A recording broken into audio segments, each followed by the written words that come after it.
Nós estamos celebrando em 2017 500 anos da Reforma Protestante. Um processo histórico tão relevante que impactou a história do Ocidente, a história mundial talvez, de maneira profunda, positiva e negativamente ao longo dos últimos séculos. Na teologia reformada, começando com Lutero e com outros tantos reformadores que houve ao longo da história da Igreja, ao longo da história do Ocidente, três eixos são absolutamente centrais e relevantes, inclusive, para o mundo contemporâneo. O sola scriptura, a leitura da Bíblia como fonte da doutrina, como fonte da fé. O ser humano é livre e capaz, segundo a teologia reformada, de ler a Bíblia, compreendê-la. Obviamente que isso se desdobrou numa série de questões positivas, as ciências bíblicas, a exegese, a hermenêutica, mas se desdobrou também numa leitura fundamentalista, biblicista da Escritura.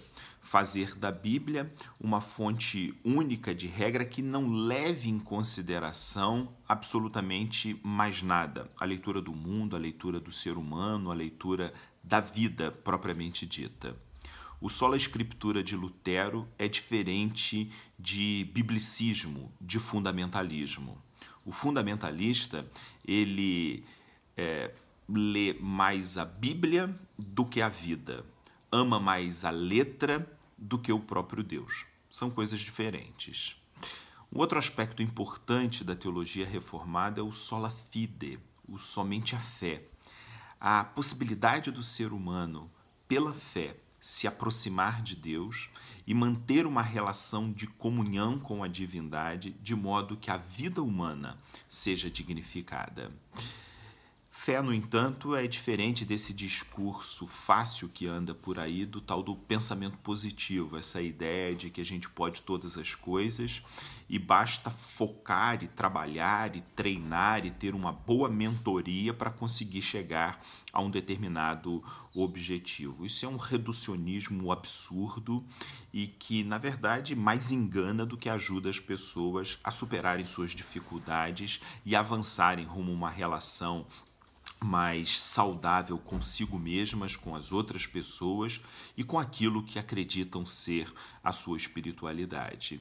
Fé é a capacidade de viver em comunhão com a vida, em comunhão com Deus, de modo que haja ao mesmo tempo uma aceitação com a realidade que não se confunde com resignação, mas um desejo de transformação ao mesmo tempo dessa realidade que não se confunde com um reformismo absurdo que não leva a lugar nenhum.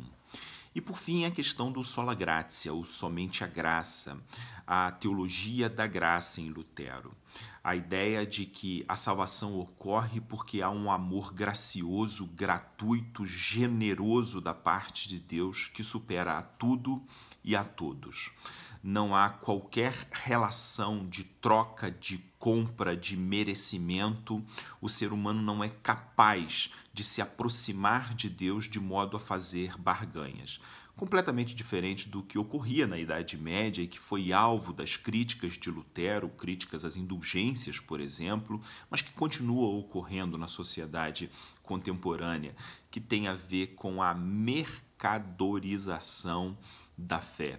Tem a ver com o toma lá, dá cá, tem a ver com a barganha, tem a ver com o mercado dos bens simbólicos, dos bens religiosos e tem a ver naturalmente com todas essas estruturas de poder que as igrejas e fora das igrejas e a maneira como a igreja se relaciona com os estados pelo mundo afora, especialmente aqui no Brasil, e a forma, infelizmente, muito corrompida que tudo isso tem proporcionado. Vale a pena pensar na história da Reforma, na teologia da Reforma Protestante e perceber como que esse ingrediente protestante está presente na vida humana como um todo. A fé é protestante na medida em que ela reclama um mundo e uma espiritualidades diferentes.